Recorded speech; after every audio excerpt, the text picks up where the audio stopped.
morning, everyone. Chào quý vị.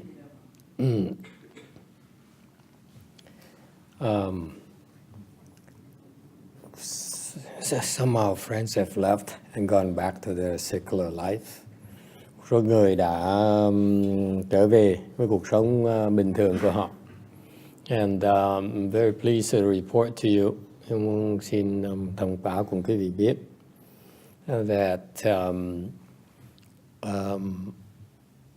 they participated in the fasting that we started this year. Explain more about the fasting technique this year. Năm nay chúng ta đặc biệt nói rõ hơn một tí về cái phương pháp, pháp môn mà tuyệt thực.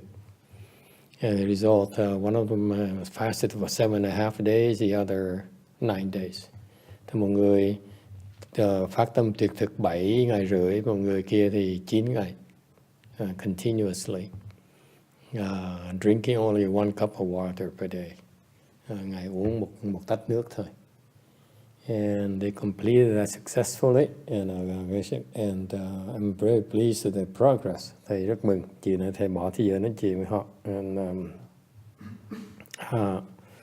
And they felt themselves that they got a lot more out of this chan chi than they ever did all these years. Họ nói là họ đều báo cáo là năm nay họ tiến bộ nhiều hơn là mấy cái năm trước nữa. Okay. So of course we thank them for coming to join us. Chúng ta biết ơn họ là tới tham dự and try out our various methods of practices, và tới thử mấy cái pháp môn chúng ta tu.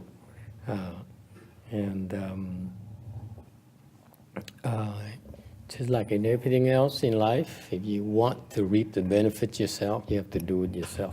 That's always been our policy. Trước giờ cái chủ trương của chùa mình bao giờ cũng vậy. Tu là phải tự tu lấy, không thể người nào thế tu cho mình được. Mà khi vì bỏ thời giờ tu thì sẽ có được kết quả. If you put your efforts into it, invest the time into it, it pays for itself. And so the chanchi is one of the special moments during the year. Cái thiền thất nó rất là đặc biệt, là nó trong thời gian trong năm này chúng ta có cơ hội để làm những chuyện như vậy. Alright. Alright. Any questions or comments? Ai có muốn bàn gì không? Anyone want to bring up anything?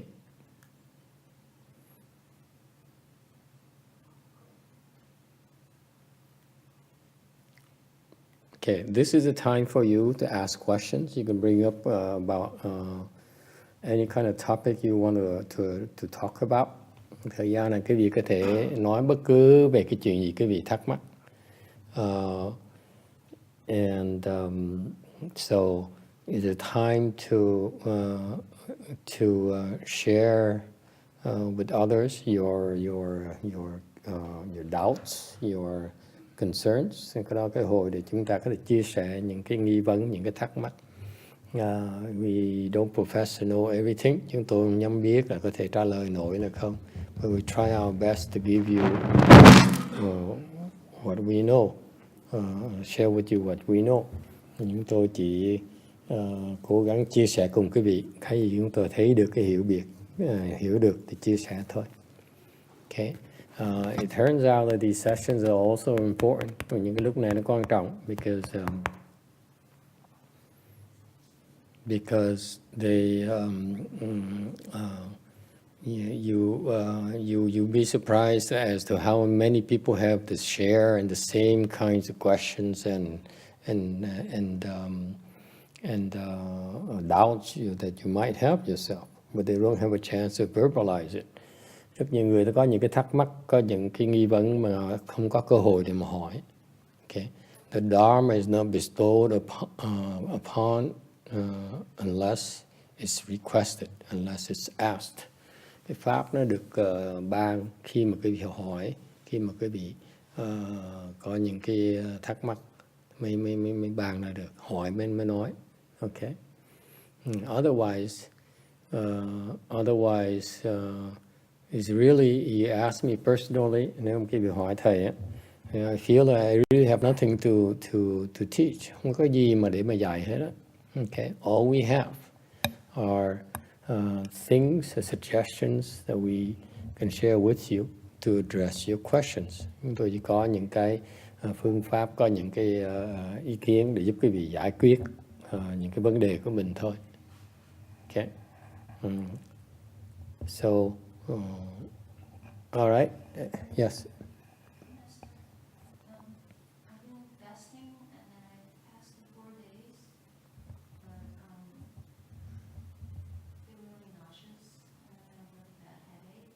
Mm-hmm. And dizzy. Okay. Is that all?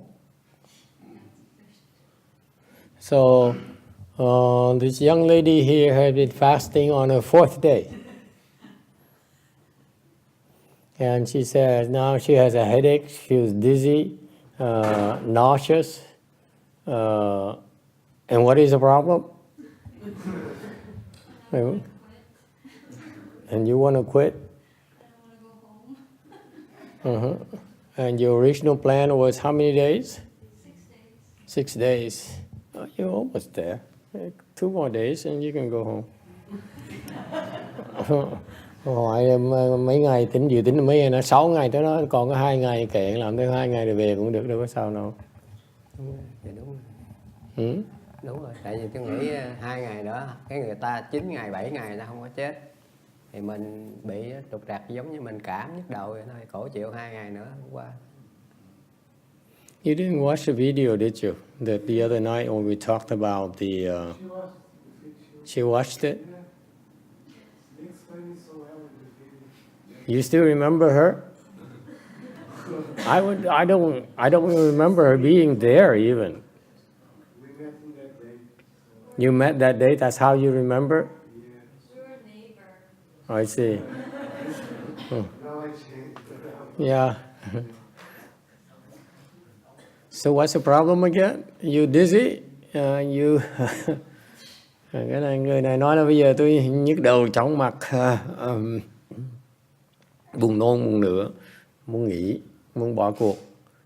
Mới có 4 ngày đòi bỏ cuộc rồi. Okay.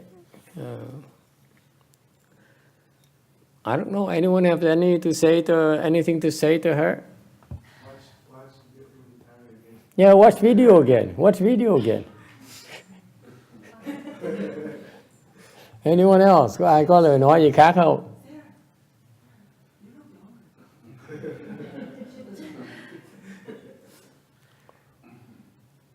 Sarah, you can do it. You can do it. Tôi nghĩ vấn đề quan trọng nhất á, mình sợ là theo thói quen của mình á, là giống cái máy hết pin cái nó tắt máy à. Thì mình cái quan trọng, cái sợ nhất của mình là mình ngồi đến lúc nào đó mình ngã ra mình chết. Tại vì không ăn á, nhưng mà ở đây người ta 9 ngày, 10 ngày, 7 ngày rồi. Thì cô này 4 ngày rồi. 2 ngày nữa mới nhức đầu chút xíu đâu có sao đâu. Rồi cái tinh lành sẽ đến sau đó không chừng. So I think she's concerned about the fact that 4 days she's dizzy and nauseous, which is not; those are not normal feelings. Yeah. And the headache is too much. Yeah. Cái này có sợ là vừa chóng mặt vừa buồn nôn rồi còn nhức đầu, dễ sợ lắm. Cái chuyện nó những cái cảm giác nó không có bình thường. What to do? Yeah. Who? He's a DRB disciple. They're not normal. Cái ông Dũng, ông nó kỹ sư Dũng, ông có cười, nó cười có ngày ông sung sướng như sợ nó, tại vì bên Bà Mật Thành mấy cái người đệ tử Bà Mật Thành họ bất bình thường. Okay, you cannot take him as a norm. You're not energetic. He's energetic. He said he was really energetic. And Chun was saying also she was energetic. She wasn't? But June was very energetic.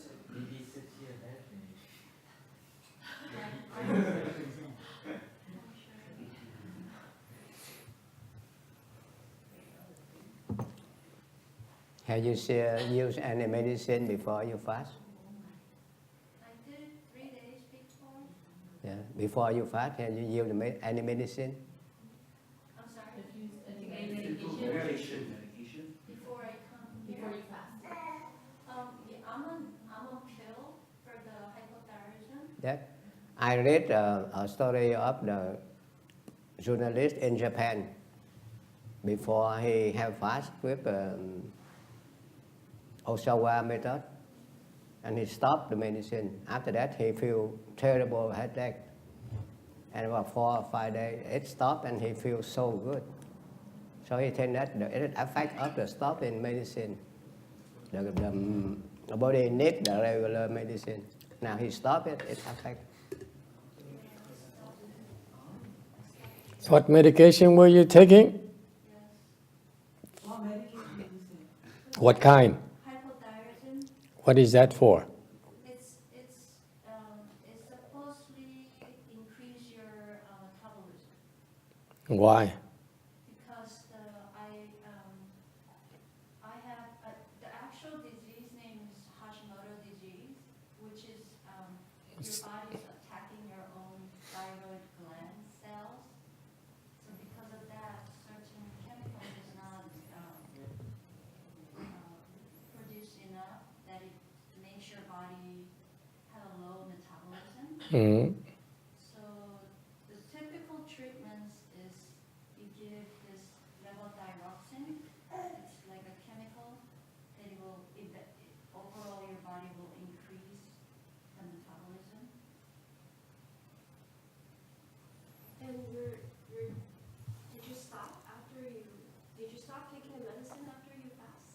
Yeah. Okay. So you stop 4 days. Yes. And when you cross your legs, does the headache lessen or no? She hasn't been crossing her legs at all. Oh, On and off. I was crossing. I'm curious. Not throughout the day, but about, I want to say about 2/3 of the time I crossed, the rest no. Does it help when you cross your legs? I don't think so. No.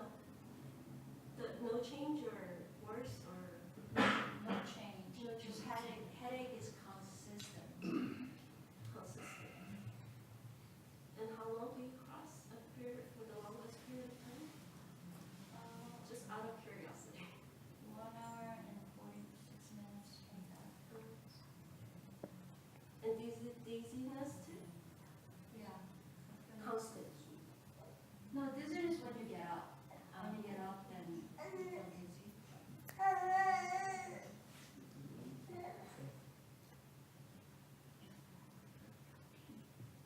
Well, fasting is not for everyone. Không phải ai cũng có thể nhìn tiếp thức được.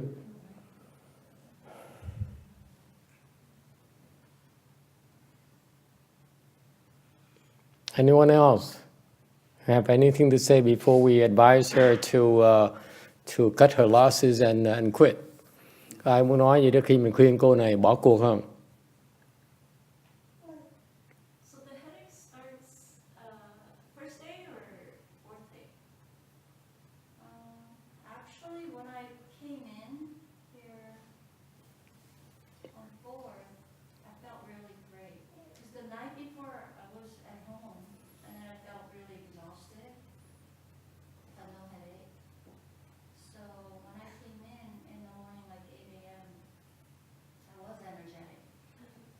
And then the longer I sit, I start to have more headache. The longer you sit. I mean, the longer I stay and the longer I fast, I start to have headaches. So from here, So it grew. Where's the headache? it was here, and then now it's here. Do you have any cold symptoms or just headache? No, I no. wasn't really well before I came to do fasting. Mhm. I've been struggling about 3 weeks with some kind of flu. Yeah, it's attack. Stomach. It's very widespread. All kinds of flus. So It's real epidemic right now. Flu related, yeah. Oh well. Yes, Sean. Did you have a suggestion? Well, not a suggestion, just a comment. Yes. What if you day to day, you skip a meal and you start having those You skip one meal and you start having headaches and stuff like that? all kinds of stuff? All kinds of stuff? Headache and Oh, who told you to stop eating? it was just natural. Like, just about lunchtime, it just, if I don't eat, You have a headache. stuff like that.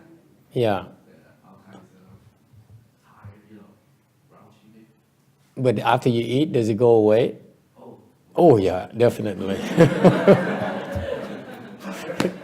Need to even be asked? It's obvious you're hungry. No matter with You too? not one meal. One meal? Happens at lunch or dinner or what time? Any of the meal. Huh? Is that right? Cái này người ta nói trước khi mà ăn đang đói bụng ăn, trước khi cái bữa ăn á, bụng như nhức đầu nhiều thứ hết á, mà ăn nó hết nhức cái đầu, hết. Yeah. When I first fasted, I hurt everywhere all the time for 3 days. You heard what?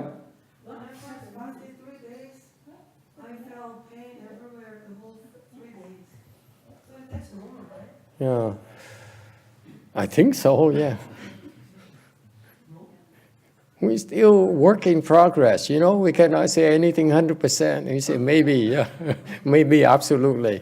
Trong cái dịch nó nói cổ đang bị minh sản, tức là bị nó che xấu, nó bối rối thầy, rồi nó phục lại tốt không sao. So Master, yes. so isn't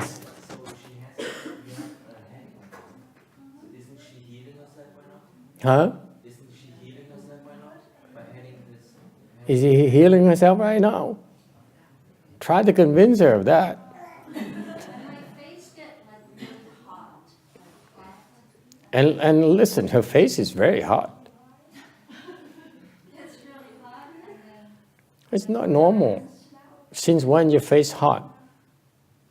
Hey, Sean, when you're hungry and you have a headache, is your face hot? Mặt nó nóng không?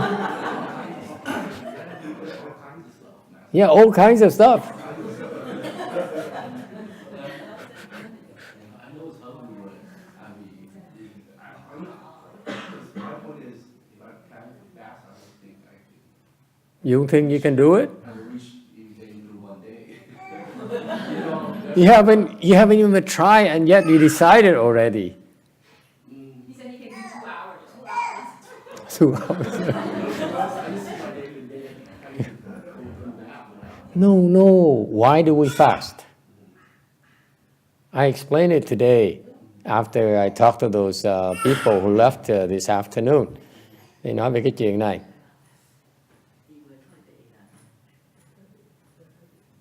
Yes. To reduce the thinking? To reduce the thinking. Okay. What happens is that in the video says something is very, very critical that you folks don't seem to understand yet. The Western doctors found out. Cái này là cái mà mấy bác sĩ, khoa học gia ta khám phá ra một cái gì, nghe một cái gì nghe không có hiểu đâu, không có hiểu rõ. Các khoa học gia khám phá rằng they discovered that we have what is called modern society illness. Chúng ta đang có là những là bệnh của cái văn minh.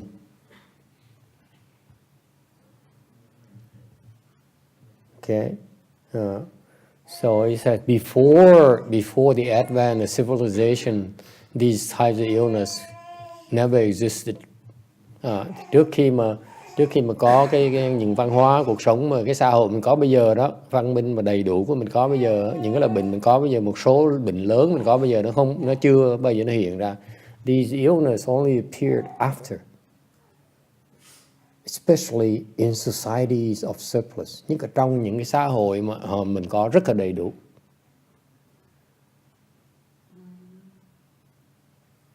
Okay, so what are these things? Can I guess that? What does it mean? It means that I explained to the two folks this afternoon. Thầy giảng cho hai cái người kia biết chiều hôm nay. The fact that you're sick, lý do mà quý vị bệnh. Whether it's cancer, có thể vì bệnh ung thư. Whether it's thyroid, hoặc có thể là vì cái bị gì đó, bị I don't know thyroid what it means. Bú cổ. Okay.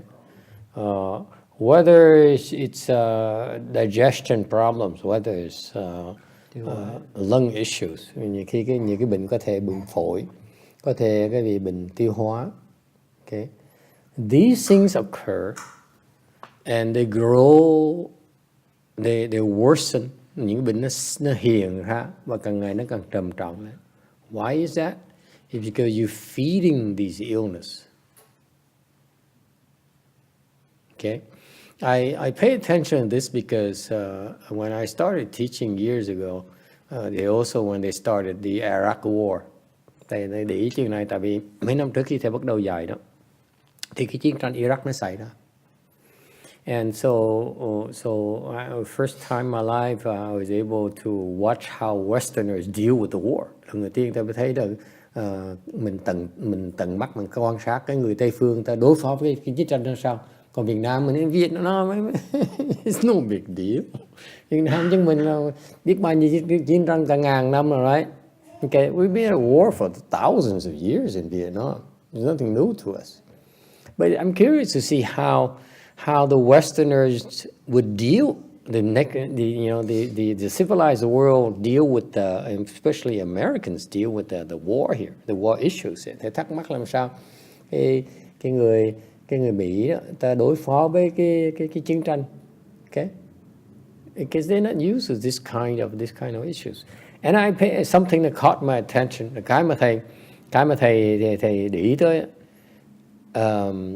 the reports were about how there's so much fighting, about tanks, of bombardments, of machinery, of bombing, and of UAVs and so forth. Thì cái tin tức ai cũng chú trọng tới cái là đang xe tăng nó gửi tới đâu, máy bay nó thả bom tới đâu, người ta xâm lăng chỗ nào này nọ. But no one paid attention to one thing. Không ai để ý một chuyện này. You know what that was? Có ai biết không? Did you know? No one paid attention to this. Không ai để ý chuyện này hết á. Lính bị tâm thần. Hả? Lính bị tâm thần. No. How are these soldiers eating? Who's replenishing them with their munitions?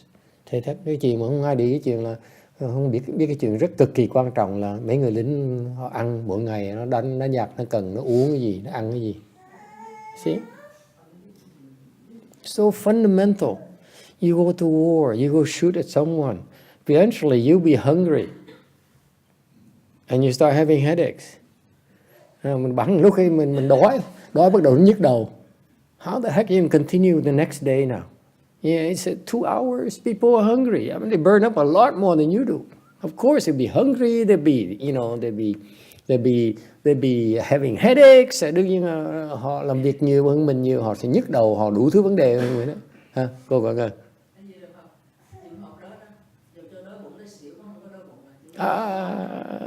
Nhưng điều đó tạm thời thôi, còn cái đó tạm thời rất là đúng, cái đó tạm thời thôi.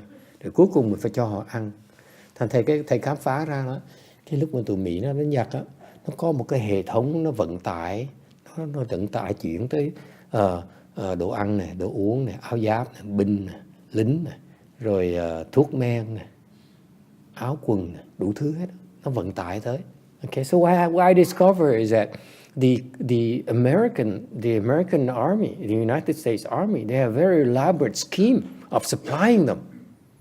So right behind wherever they move into the front line, there's a supply line that follows them. Thành để ý thấy một khi mà họ đem cái chiến trường tới đâu đó, thì lập tức phía sau nó có một cái nhóm binh họ tới tiếp tế cho họ. No one ever paid attention to that. Không ai để ý cái chuyện đó hết á. So it dawned on me that in order to go to war, you need supplies. Similarly, for the illness to thrive, it's being supplied. with. That's why your illness is becoming worse. Quý vị thấy không? Cùng một cách suy nghĩ như vậy, thầy mới khám phá rằng á, là mình đánh giặc mình thắng là tại vì người ta tiếp tế mình mới thắng được. Okay? Lính phải được tiếp tế mới đánh giặc tiếp được. Cái trận nó càng ngày nó càng lớn ra. Thì cái bệnh nó cũng vậy, bệnh nó càng ngày nó càng nặng là tại vì càng ngày cái vị đang tiếp tế cho nó để nó nặng thêm. You're feeding your own illness right now. How about that?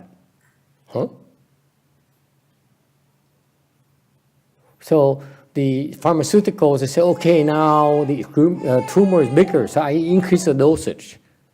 They never think in terms of cutting off the supplies here so that the tumor shrinks and dies by itself. No, they have the goal to fight. There are two ways to fight a war, head on or drop off the supplies. Cái đánh giặc nó có hai cái phương pháp. Thứ nhất là hút đầu nhau cho đứa nào nó chết thôi. Okay? Hoặc cái phương pháp thứ nhì là siết cổ nó. Nó không ăn được, nó không ngủ được, nó không uống được là rốt cuộc nó phải bỏ nó chạy thôi. The mighty German army invaded the Soviet Union in World War II when they beat the heck out of the Russians, and the Russians ran away. There's no match for the Germans. What did the Russians do? They burned all the crops wherever they ran away from. They burned all the crops. Lúc mà nước Đức á, thì thứ chiến người Đức mà qua xâm lăng nước Nga đó, nước Nga nó thua Đức, thua liễn xiển, đều nó thua nó rút lui, nó càng chạy về phía miền Đông á, thì nó đi tới đâu nó đốt mùa màng, nó đốt tất cả những lương thực, nó đốt hết, nó bỏ nó chạy, nó phí màng luôn, lính nó cũng chết luôn. So their own soldiers were starving, their own Russian soldiers were starving. You know what? So did the Germans. Because the deeper the Germans went, they didn't have any supplies to follow them. And that's how the Russians eventually decimated the German invasion. Because they let the Germans starve and freeze to death.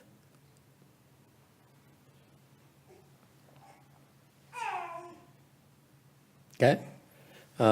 Thành ra cái đó là họ cái Nga Xô đánh thắng Đức là cái trận địa nhị thế chiến nhờ như vậy, là tại vì tụi Nga nó cố ý nó để cho cái tụi Đức nó hết lương thực, nó cống lành mà chết, chứ nó đánh lại, nó dùng cái thời tiết nó giết bên kia. Okay, so what is the point? The point here is that this point about this fasting, the effectiveness of the starving methodology, the fasting methodology is to cut off the supplies to your illness, and naturally your body will feel better. Nên cái điều thực nó rất là hữu hiệu, tại vì nó rất giản dị. Tất cả những cái bệnh mà văn minh đó, all the illness from the modern days, the modern society, okay, are being fueled by our own food. Tất cả những bệnh văn minh đó là do cái ăn uống mình nó tạo ra. Bây giờ mình cắt cái ăn uống mình một cái thì những cái bệnh tự động càng ngày nó càng héo mòn, nó tự động nó phải rút lui, nó phải chết. So you cut off the supplies of all these modern society illness, those illness will die, will shrink, will diminish. That's why it's so effective. Vì vậy cái tuyệt thực nó rất là hiệu nghiệm.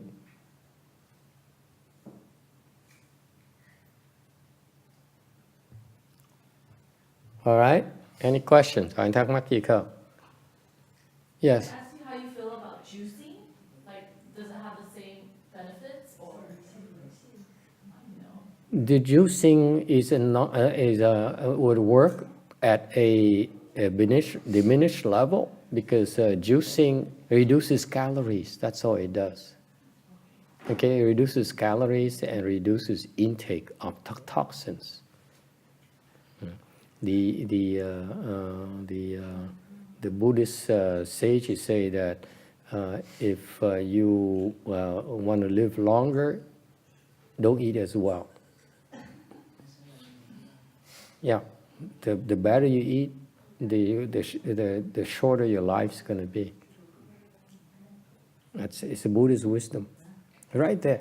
And that's the basis also of the fasting methodology. Fasting, you cut off the supplies of the calories, all the fat, and all the toxins that actually are feeding these modern day illness. You intake in voluntary, now you cut them off. So if you do the juicing alone, that has a similar effect, albeit it's not as powerful as cutting off completely all supplies, and you see results a lot quicker. Hỏi là nếu uống nước không thì sao? Chỉ uống nước thôi, uống nước trái cây thôi thì sao? Thì nói nó cũng có tương tự, ý nghĩa tương tự là mình bớt cái đồ ăn mình vào thì nó những cái bệnh và văn minh mình càng ngày nó càng yếu, nó không đủ lương thực để nó phát triển. Mà nếu mình tuyệt thực nó còn tốt hơn nữa. Okay? That is why the Westerners, they do a half. You know, they say fasting is too much for most people. They get headaches after 2 hours and so. And so we add juicing, we add some soups to it, so you get this, you know, some benefits as well. Okay, that's how the Germans have been doing it for many years. Okay, and they have very great results, albeit that it's not as powerful as beneficial if they were to follow the actual secret recipe of doing this. Because the idea here is you have a chokehold supply on the supplies of your illness, and the illness will die. It will stop. Cái quan niệm nó rất là giản dị. Cái vị mà ngừng ăn á, thì tự động á, những cái bệnh hoạn, cái vị nó không có nhiên liệu nữa thì nó sẽ bớt bệnh. Okay? Yes, Bruno. Do you think that some kind of light exercises will help her to In her case, no, we're not to her case yet. We are, you know, we're taking our time. Because we figure by the time we're done talking, she'll feel better. Yes? No?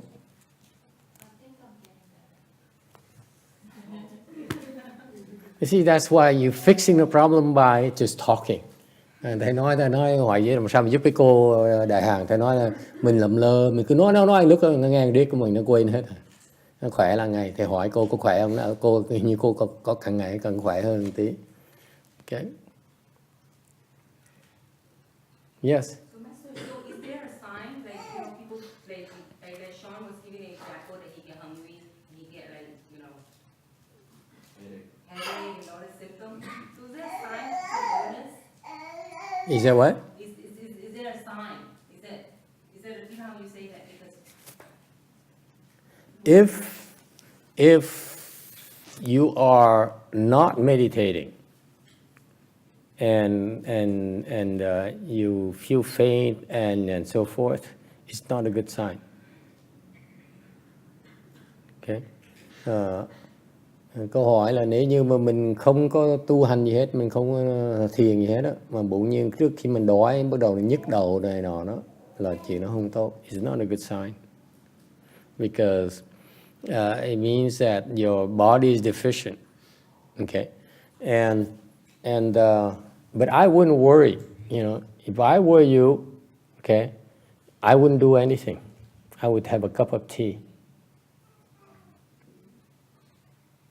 And you see that you have a second wind. It won't be long before you say, okay, oh, I'm back to normal. The common mistakes that people make is that when they feel low in energy, they grab a Coke. They grab a piece of candy right away. And that's so American. That is not advisable. You're creating dependencies on sugar, on stimulants. Okay?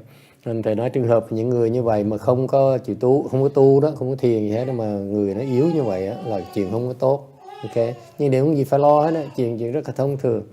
Tại vì khi mình yếu như vậy đó, thì người Mỹ đó, ta ăn cái kẹo hoặc uống ly Coke. Đứa con nít, nhất con nít mình nó nói mẹ con mệt quá. Especially your kid says, Mom, I'm so tired. Okay, and that's when you naturally give them, you know, a Sunny D drink or whatever. Okay, those types of drinks, and that's a very bad idea. I would give them a glass of warm water, lukewarm water. Or if you are a mature person like Sean, you know, a nice person like Sean, they deserve a little bit of a tea. That's about it. Thầy thì thực tế hơn, người lớn tuổi mà ta đàng hoàng với mình đó, thì mình cho người ta tí nước nóng hoặc nước trà. Không thôi mình làm lợi. So you do that thing will go away in no time at all. You don't have to worry about it. Không có gì phải lo hết. It's commonplace. But do not make the mistakes of feeding yourself with sugar. You create an addiction for yourself. Kỳ là kỳ ăn cái đường hóa học. Cái đó là mình tự tạo một cái sự nghiện cái đường hóa học đó. I avoid it like a plague. Okay? Yes? Sorry, would fasting help you like lean off your cravings? Like towards like sugar or... Absolutely. It's a very good point. It's funny, these two people, they both said, after all these several days of fasting, câu hỏi là, would the fasting help you clean off some of your addictions to food, certain types of food or chemicals? Câu hỏi là, cái vị tiêu thực như vậy nó bớt cái sự nghiện của những cái chất hóa học là đường này nọ không? Nói có chứ. Hai cái người chị này họ nói như vậy đó. They all said this thing, not just them, but the people who all fasted before, went through extensive fasting before, they said that this afternoon, they said that I don't feel like eating anything with chemicals anymore. I feel like eating only natural stuff. Họ chiều họ nói đó, họ bây giờ cái miệng nó không có thèm ăn nó trước chàng như uống cốc rồi nọ thèm ghiền vậy sợ. Bây giờ không thèm nữa, ăn những đồ trái cây rồi nước mà tự nhiên thì được, chứ còn mà có chất hóa học trong nó không thích nữa. Chất bột ngọt không thích nữa. You have MSG and all those things, they don't like it anymore. They just don't have a craving for it anymore. Because, you know why? Biết tại sao? Because your body is detoxified. And the body knows, and you take in all these Japanese sweets, you know, the crackers and stuff, you know, with all these Japanese characters. I can never could read them, but they're tasty like hell, okay? Or Korean sweets and stuff like that. The Koreans are a little bit healthier, but these the body can recognize it's not good for it, so it stops craving for it. Cái cơ thể lúc đó mình nó hết cái độc tố rồi đó, nó sạch sẽ rồi đó.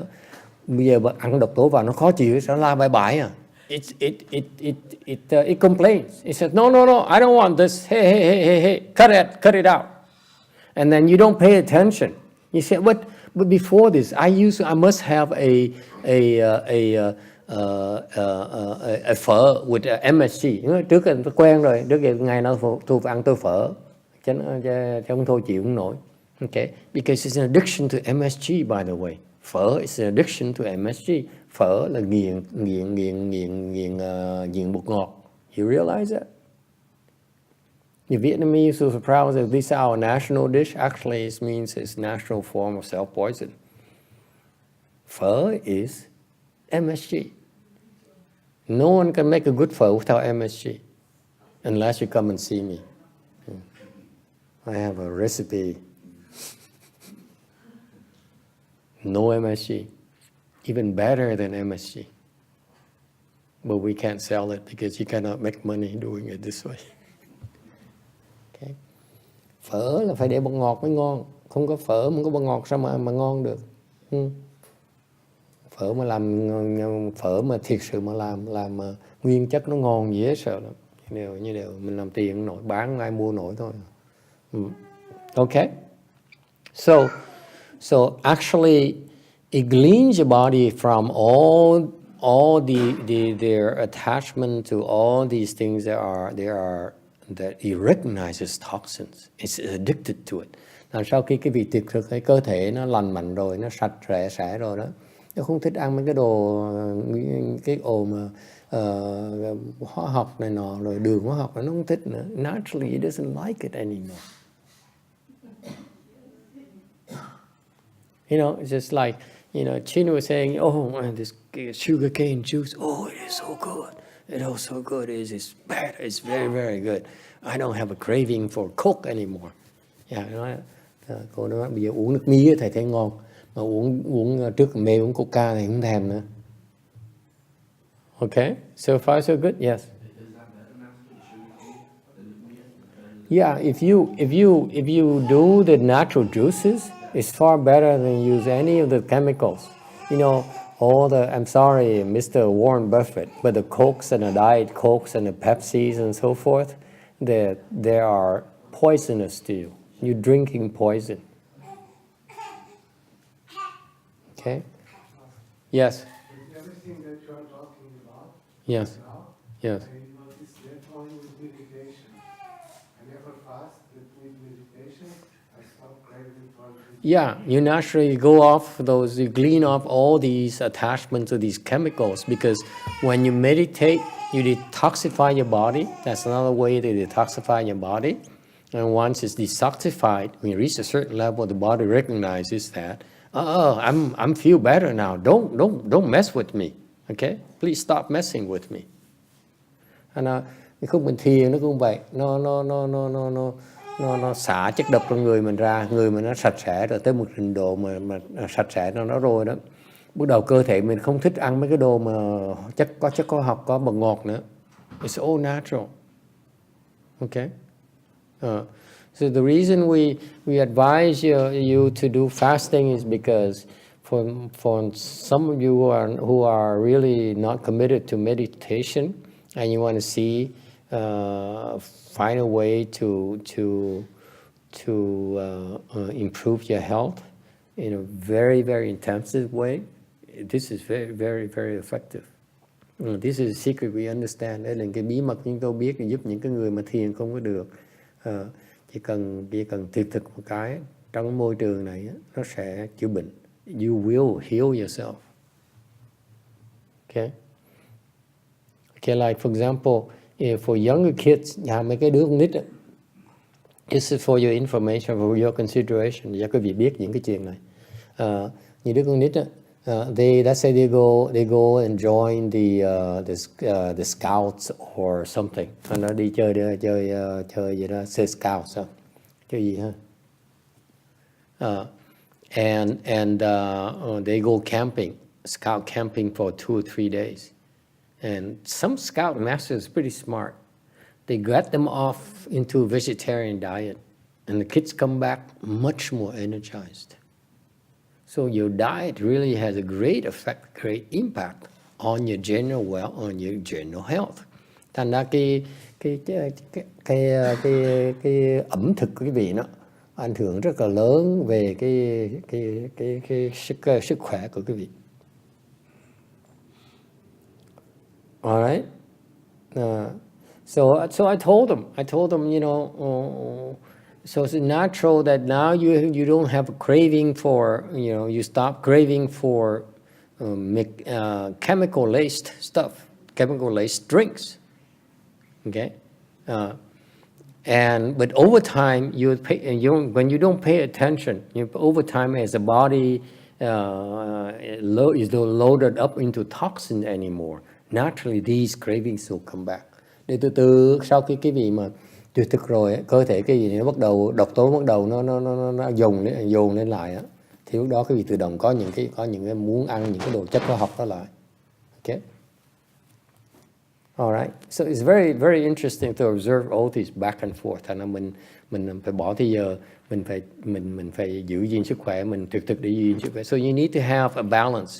You know, you want to feel like eating well, it's okay. But then sometimes you may want to consider fasting so that you restore balance in your body. Khi mình ăn ngon cũng được, nhưng phải khuyên những người thích ăn ngon phải nên tập cái pháp tuyệt thực để mình giữ lại sức khỏe của mình.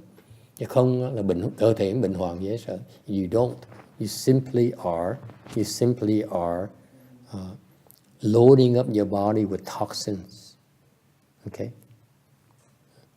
Càng ngày mà càng thèm ăn ngon là cái đó càng chứng minh cho quý vị thấy là cơ thể nó toàn là độc tố không.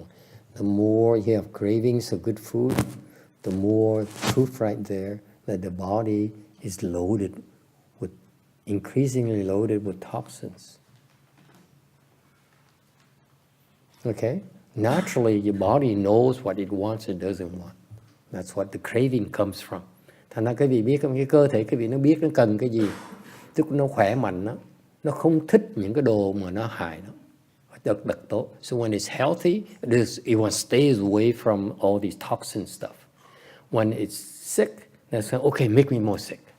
Lúc mà cái cơ thể cái vị bắt đầu nó bệnh rồi, nó đòi ăn đủ thứ hết đó. I know people don't want to hear this. I know people don't want to listen to this. Đây những cái mình nói mà không ai muốn nghe hết á. Okay? People would rather that they tell me something I like and then let me make a donation, support you because I like what you talk about.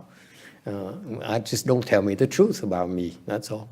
Nói vậy, nói về sự thật về cái cá nhân cuộc sống quý vị thì không ai muốn nghe hết á. Mà nói mà nó muốn xuôi tai thì ai cũng muốn nghe. Rồi cũng sẵn sàng ủng hộ để thầy xây cái chùa lớn hơn. You know, it's so weird. People want to support and give me a bigger temple because they like what I'm talking about. Mà những người mà thích nghe thầy cái chuyện toàn người sẵn sàng ủng hộ xây chùa lớn không, mà những người đó toàn người bệnh hoạn không à. Okay. Make me more sick. Tell me what I want to hear. Okay. All right.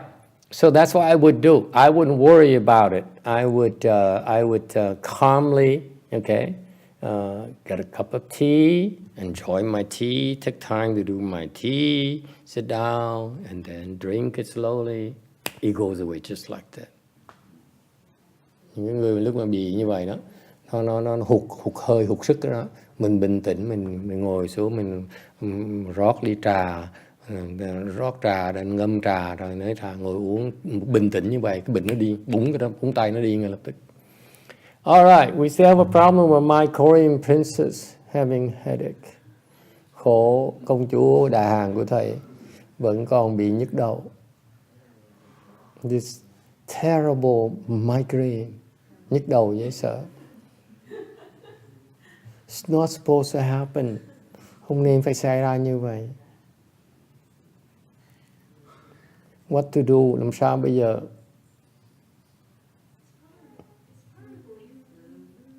Huh? What?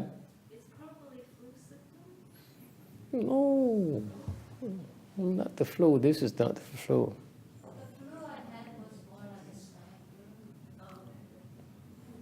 This is a headache flu. It's a different kind of flu.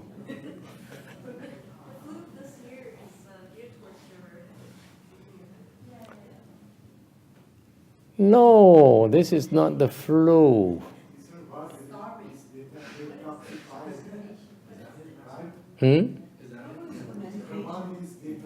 Yeah, it's attacking it. It's exposing an illness. When you're fasting and you have problems, it is manifestation of the hidden illness that you didn't know before. Cái vị mà bị nhức đầu, bị lúc mà tuyệt thực á, mà bị nhức đầu, bị những cái vấn đề như vậy đó là những cái bệnh hoạn, cái bị bắt đầu nó bị lộ ra. June must be really healthy. Hmm? June is really healthy. June was so happy to fast. No, each person is different. Each person is different. But the point here is that when you fast and you feel dizzy, the Westerners explain it's a natural transition period where you feel pretty bad, you feel uncomfortable, you feel dizzy, you feel headaches and so forth. That's a natural period. Okay, the body needs to go through before it kicks in, it shifts gear. Mấy người bác sĩ Tây phương ta nói là khi qua những thời gian mà cái gì mà tuyệt thực như vậy đó, cơ thể nó cần vài ngày rồi bắt đầu nó có thể nó nhức đầu, nó có thể là chóng mặt này nọ, thì cái đó là chuyện tự nhiên để cơ thể nó đổi cái tư thế. That's all. But also it means that you have illness, problems, issues up here. Có nghĩa là cái bị nhức đầu đều thường nhiều, especially this lady when she has this headache, you know, these constant headaches there, it doesn't go away, meaning it's a pretty severe problem. Đó là vấn đề đó. Okay, so might as well quit, thành nên bỏ cuộc đi.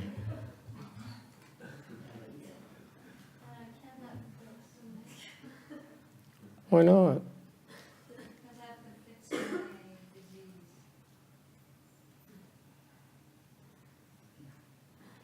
But what if you pass out and die? Who's gonna know? You know, in the Chan hall, we don't care. We walk by, oh, look at it. Yes, she died. What's her name again? The chance of me dying is from the disease and really from the fasting. She says, from a Korean perspective, my chance of dying is more from my headache than from fasting. Nó bỏ cuộc cho rồi. Chứ còn mà nó dông dài như vậy nó phiền lắm. Lỡ mà chết một cái, ngưng tắt thở một cái thiền đường mà nó kỳ, nó có cái tật như vậy đó.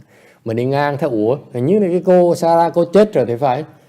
Ai cũng lầm lơ, vậy hả? Thôi, chừng nào thành thiền thất xong mình chôn.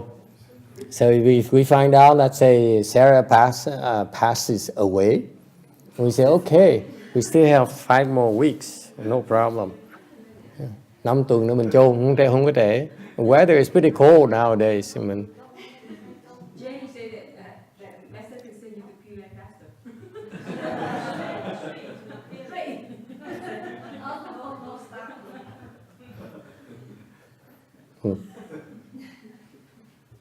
Yes. Oh, she can write a letter to request 49 days.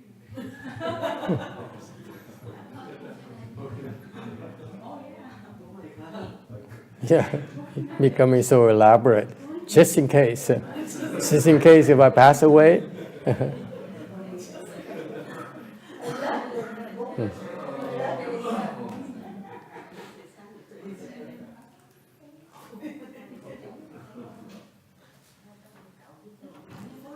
Yeah, it's not unusual for you to experience these things. First of all, thứ nhất là những cái chuyện những cái cảm giác đó, những cái chóng mặt nó buồn nôn, đó là chuyện thông thường. It's expected. Some of you will have nausea, some of you will have headaches, some of you will feel faint, and so forth. That's expected of during this first phase of adjustments. Okay, but they come and go. Đó những cái chuyện đó nó cái cảnh giới tạm thời thôi, nó tới rồi nó cũng biến mất. Okay, but if you see these things, these states, these temporary states, and you don't do anything, they go away a lot quicker. Gặp những cảnh giới như vậy, quý vị đừng có lo, cứ tiếp tục làm thôi thì nó đi qua lẹ hơn. Còn quý vị ngồi đó, if you sit there and you worry, oh my God, this is not normal. I normally don't have this kind of headaches. Thường ngày tôi đâu có nhức đầu như vậy. You normally don't have that kind of headache because it doesn't want you to know that you have a problem. Thường ngày mình không có nhức đầu như vậy, tại vì nó giấu, nó núp ở trong đó. Chưa bị lộ ra, bây giờ nó bị lộ rồi. Now it's being revealed. Okay? So it's a great thing. Cái đó chuyện rất là tốt. Okay? Don't be so attached to your body. Đừng có chấp vào cái thân quá. And that's the problem with too much knowledge. Cái đó là biết nhiều quá. You know, you know so much about your body. You say, this is not supposed to happen. Mình biết cái cơ thể mình nhiều quá, rồi cái nói là cái chuyện này là không có bình thường, thành mình lo. And you worry about, you sit there and you worry about it. Okay, that's part of the training. Cái đó là tu luyện, nó phải tập qua những cái cơ hội như vậy, từ từ cái vị sẽ khỏi sợ. Yeah, you know, eventually you get used to it and you don't worry about it anymore. Okay. Any other questions? Ai thắc mắc gì khác không?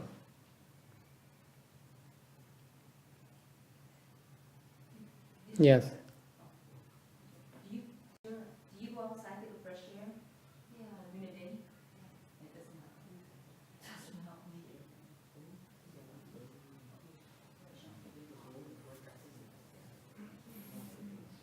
Yes. Master, so your two individuals that stopped today, Mm-hmm. do they just go back to a regular diet, or they should eat certain things? There is a phase where we actually reactivate, re-engage the digestive system. So there's a way to do that so that we don't place a burden on the digestive system. After 3 or 4 days, your digestive system stops functioning. Cơ thể quý vị sau khi mà tuyệt thực 3-4 ngày á, cái bộ phận tiêu hóa nó không có làm việc nữa. Okay, and that is why the longer you fast, the longer you should take to reinitiate, to restart your digestive system. Thành ra cái vị mà tuyệt thực càng lâu thì càng nên chậm hơn khi mà bắt đầu ăn chậm lại, bắt đầu ăn càng ngày càng chậm. Okay. If you, let's say after 3 days, you really don't have to worry about it. 4 or 5 days, then you get, okay, let's restart it slowly. Okay, 9 days, 18 days, and so forth, and it takes a little bit longer. Just to be safe. Okay, you have to be gentle to your body. Cái cơ thể mình phải tập nó cho nó quen. Okay, in order for you to heal yourself, then you realize that your digestion takes up so much of your energy. The two things that take up a lot of energy. 2 cái công chuyện trong cơ thể quý vị nó tốn rất nhiều sức. Number one, digestion. Thứ nhất là nó tiêu hóa.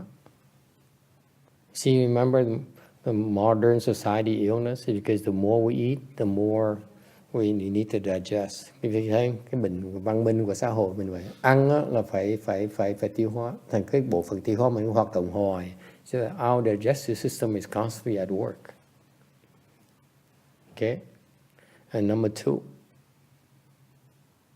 you're thinking. Cái thứ nhì là cái óc của quý vị. Okay? The more you think, the more sucrose you need. Quý vị càng suy nghĩ cần nhiều đường.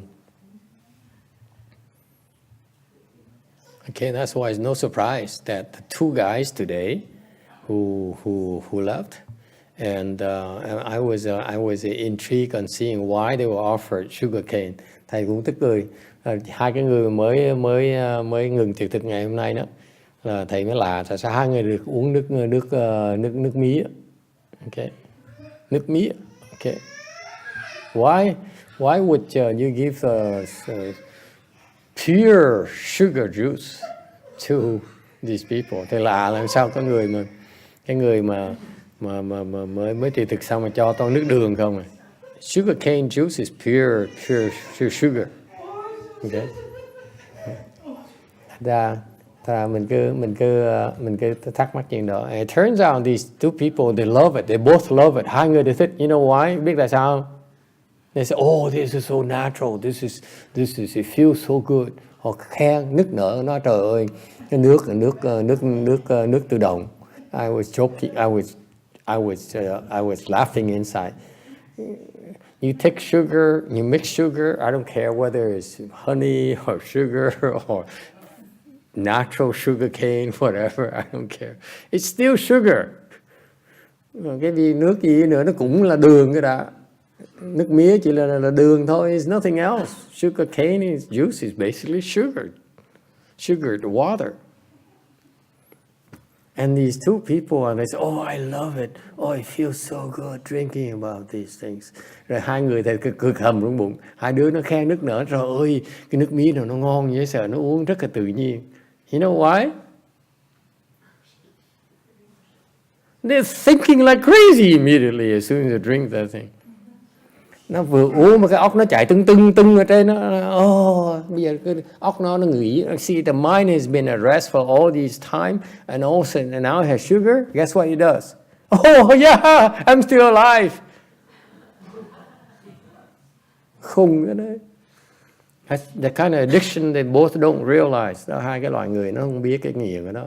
They're addicted to sugar, to thinking. Cái người đó nó nghiện suy nghĩ.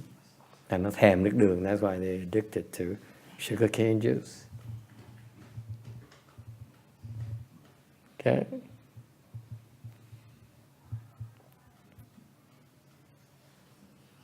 All right.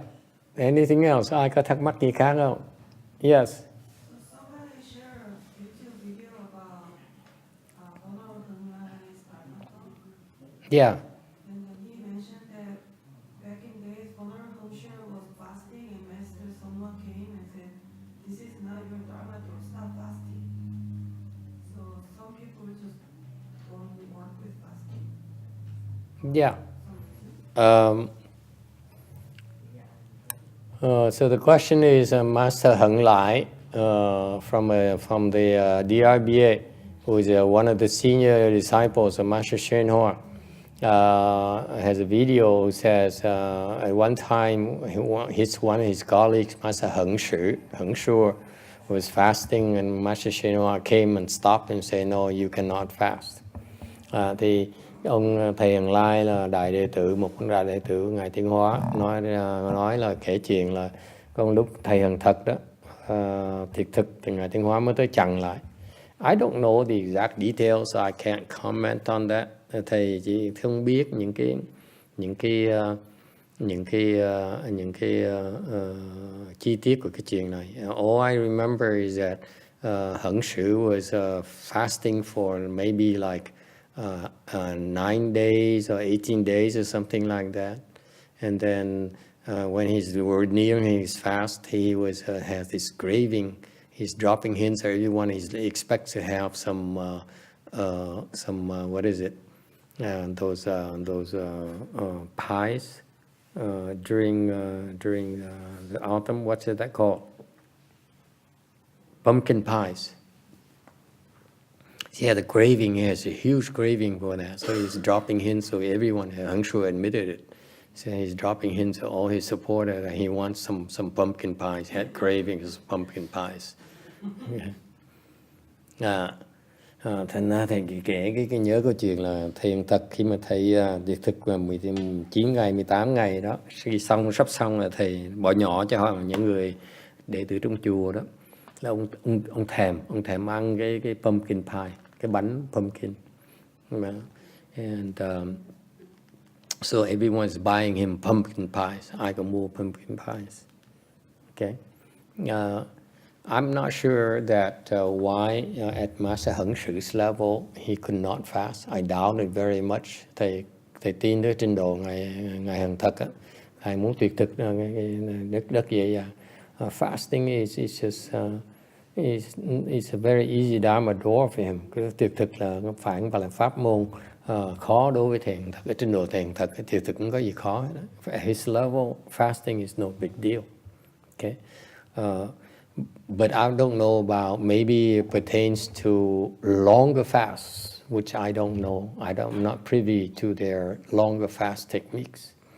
Đều những pháp môn mà tuyệt thực mà lâu dài á, bên hệ thống họ, thầy không có biết. Okay. Thầy không được dạy. I wasn't transmitted that Dharma door. They also said this is secrets. This is secret Dharma door. Họ nói là đây là pháp môn bí mật. And back then I was impressed by that. But now as I get older, I'm no longer impressed. Lúc trước thầy còn nể, thầy nói té ra bí mật mình phải xứng đáng mới được truyền. Sau này rồi I don't think if you really practice Chan, you understand Chan, then fasting is only an expedient for your Chan practice. It cannot substitute your Chan practices. Cái tuyệt thực chỉ là một cái trợ pháp chứ không phải là cái pháp chính của cái thiền. Chan is much more difficult than fasting. Much more difficult. Okay. Isn't fasting part of Chan? No. You don't have to fast. People have become enlightened without fasting.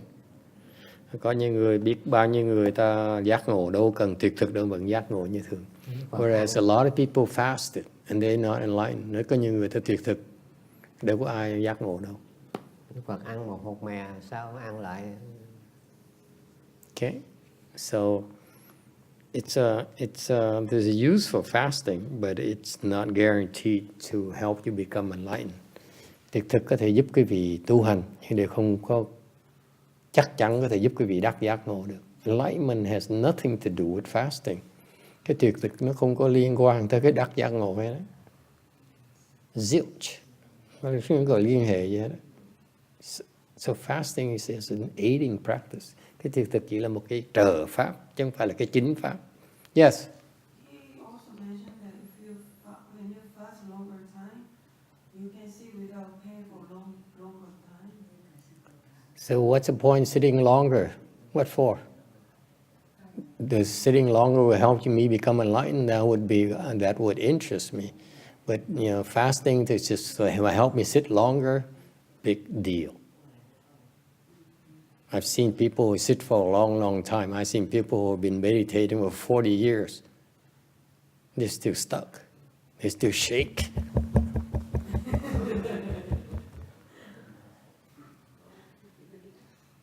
For 40 years, you still still don't understand why.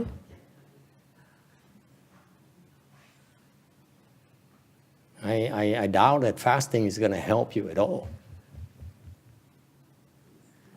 Okay.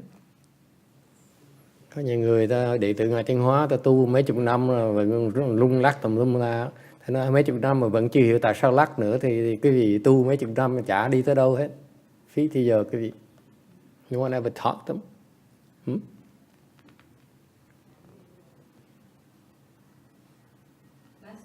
So what is your recommendation? Like we should fast like once a year. How many times should we fast?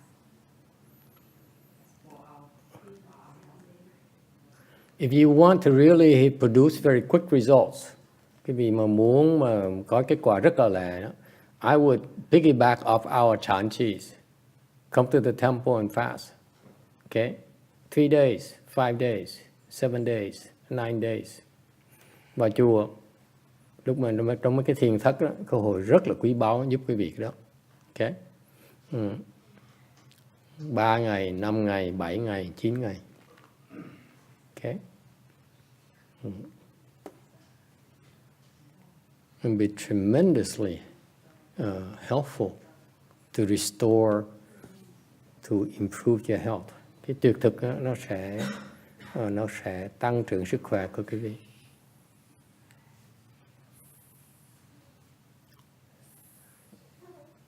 Yes, you suppose when you fast, you're supposed to feel tired.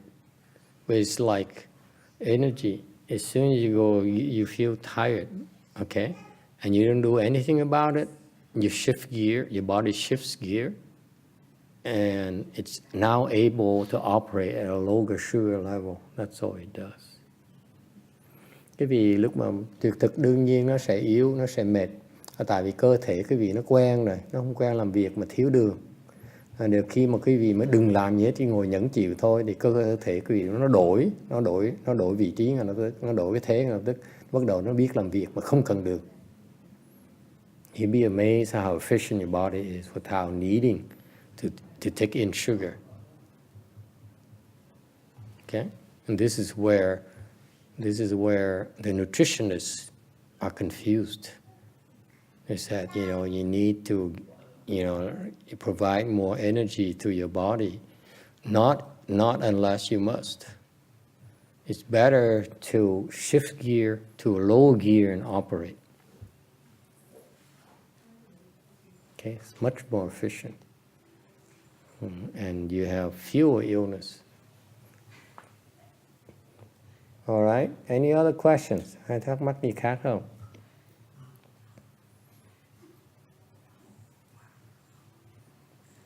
Okay, so we really recommend that you try fasting. Each of you should try fasting during these cheese here. Anh thầy khuyên quý vị đó, dọn xếp thì giờ đó, mà vào chùa, mà ở trong chùa vài ngày, thì nó đối với cái sức khỏe cái vị mà tuyệt thực đó, vài ngày như vậy, nó đối với sức khỏe cái vị nó rất là tốt. It's very very good for your health. You'll be amazed at how much more energetic you feel. Quý vị sẽ thấy như cảm thấy là cái sức của mình nó tăng trưởng lên. Ok.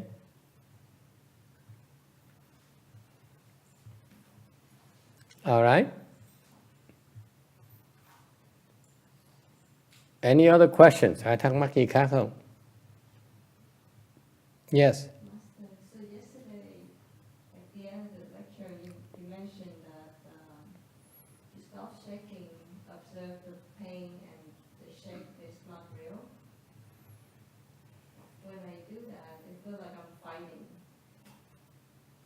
It slowed down the shake, but I feel like I'm fighting the chain and the shake.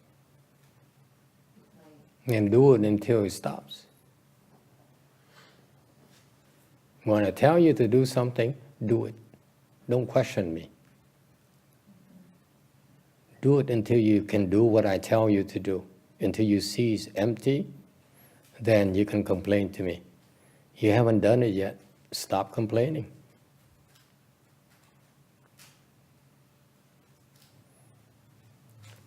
Okay. Any other questions? Ai thắc mắc gì khác không?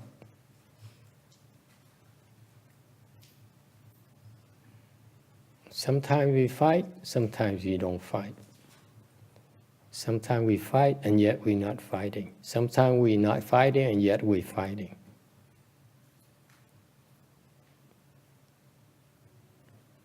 Câu hỏi là thầy dạy là cái gì mà ngồi mà nó rung như vậy, cái quán là cái không thì nó sẽ hết rung.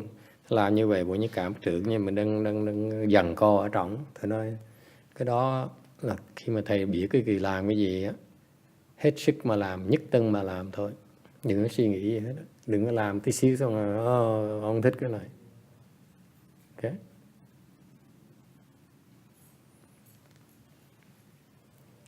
Execute as follow instructions. It's not something you're supposed to understand. Cái này không phải cái chuyện quý vị có thể suy nghĩ mà hiểu được. Okay.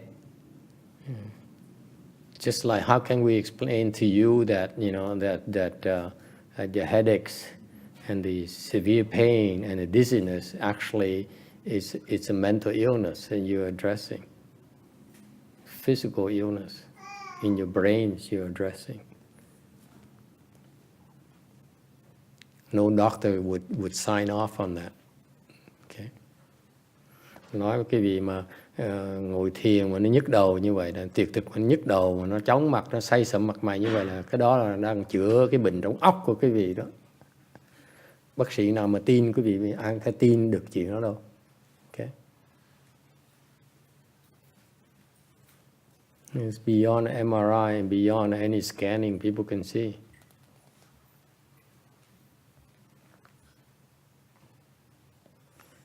All right. Anything else? Ai thắc mắc gì khác? Yes, sir. Master, I think I remember reading something where Master YongHua said the first day you should drink no water. Is that important, or did you talk about that? I don't remember. It doesn't matter. For the first 9 days, it doesn't matter that much. It's on the latter days, like after much extended periods of time. I never tried, so I don't know what to advise you. That's why I'm cautious. But 1 cup or 2 cups, big deal. To me, the way that I learned, I listened to the way they talk about this Dharma door here. I just don't see what's a big deal about it. But clearly, my master fasted for months out of necessity, so he has his knowledge that I don't have. So you have to respect him for that. Yes? Do you think it's better to do it in the summer or winter time? Do it in the summer? Either way is fine. That's what I used to have this notion that in the summer it's better because you don't have to worry about generating heat to fight the cold. Câu hỏi là mình thiệt thực mùa hè tốt hay là mùa đông tốt? Trước thầy cứ nghĩ mùa hè nó tốt hơn, tại vì như vậy mình bớt dùng sức để mà tạo ra chất nóng, chất nhiệt để mà kháng cự cái lạnh. I used to think that way. And then the more I observed the last 10 years, sau 10 năm qua thầy quan sát, I realized it makes no difference whatsoever. Thế ra nó chả có nhầm gì hết đó. Okay. The body is an amazing machine. Cái cơ thể cái vị đó là nó một cái guồng máy nó rất là tuyệt vời. It can adapt to any kind of conditions if you give it a chance to. Nó có thể uyển chuyển theo bất cứ cái hoàn cảnh nào hết đó, nếu nó có cơ hội, nó sẵn sàng. Okay, and the thing that you always sell yourself short on is the fact that you have this survival instinct built into your DNA. Okay, and it is capable of wonders. Okay, vì biết cái tế bào chúng ta nó cũng có những cái khả năng nó kháng chiến để nó sinh, nó bảo tồn nó mạnh không thể tưởng tượng được. It is that Chan training we draw upon this ability for survival and self-preservation and self-healing. Cái thiền chúng ta nó vừa trong cái khả năng này đó, nó dùng những cái khả năng này để mà huấn luyện cho quý vị.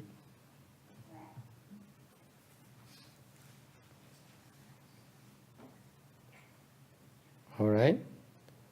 Anything else?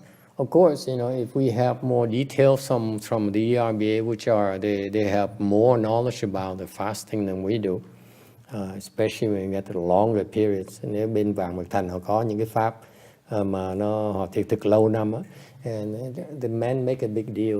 You only have to go to the women, to the nuns, and I will give it to you. Muốn biết mấy cái đó dễ lắm.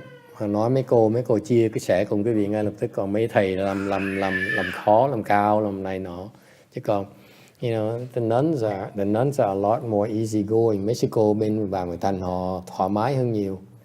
Đàn ông nó làm cao, làm eo làm sách vậy thôi. And to me, because such an attitude, I was never that interested in learning about it. I looked down upon it. I said, I think I practice Chan. I'm a pure Chan. Do I need fasting? No, I don't. Okay. Thành ra thiệt ra thầy bà nhỏ quý vị biết trong tương lai mấy cô muốn hỏi hiểu rõ về cái pháp tuyệt thực á, tới nói mấy cái sư cô bên Bà Mật Thành á, họ chia sẻ cùng quý vị. Còn đàn ông nó cứ làm eo làm sách, nó làm bộ làm tịch thôi, chứ còn cái gì đâu tuyệt thực là cái pháp gọi là tiểu pháp. To me, it's a small Dharma, not big Dharma. Just my personal opinion.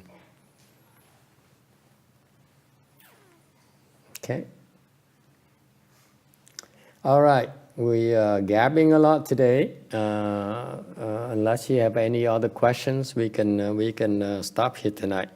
Tối nay mình nói nhiều lắm, mình nói nó lui nó qua nó lại, nó lui nó tới thôi. Nếu không ai thắc mắc gì mình có thể ngừng lại ở đây. So why sitting there by the way?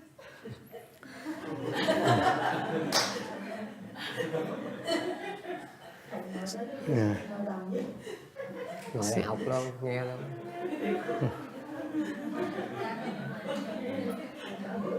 Master Xianche, who used to do this for days in a row. Trước thì hiền giới cũng vậy đó. Lên nói pháp cái ta hỏi anh câu. He was preparing to speak Dharma, and someone asked him, before Master Xianche speaks Dharma, does anyone has a question? And someone asked a question, and we spent 2 hours talking about it. Yeah, days in a row. Trước như vậy đó, là thầy hiền giới sắp lên để nói pháp rồi, thầy hỏi trước khi thầy hiền giới nói pháp có ai thắc mắc gì không? Có người giơ tay hỏi một cái là tốn 2 tiếng đồng hồ nói xong, mấy ngày liên tiếp vậy luôn.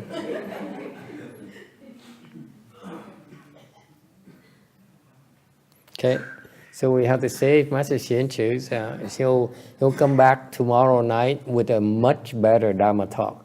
Ngày mai á, thầy Hiền Trì sẽ trở về soạn cái bài nó còn thâm thúy hơn nữa.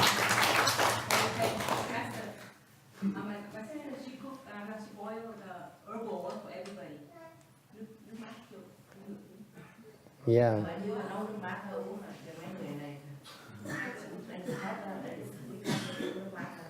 So Gojin boil some herbal things to help you lower your body temperature. So come to the kitchen and she'll give you some.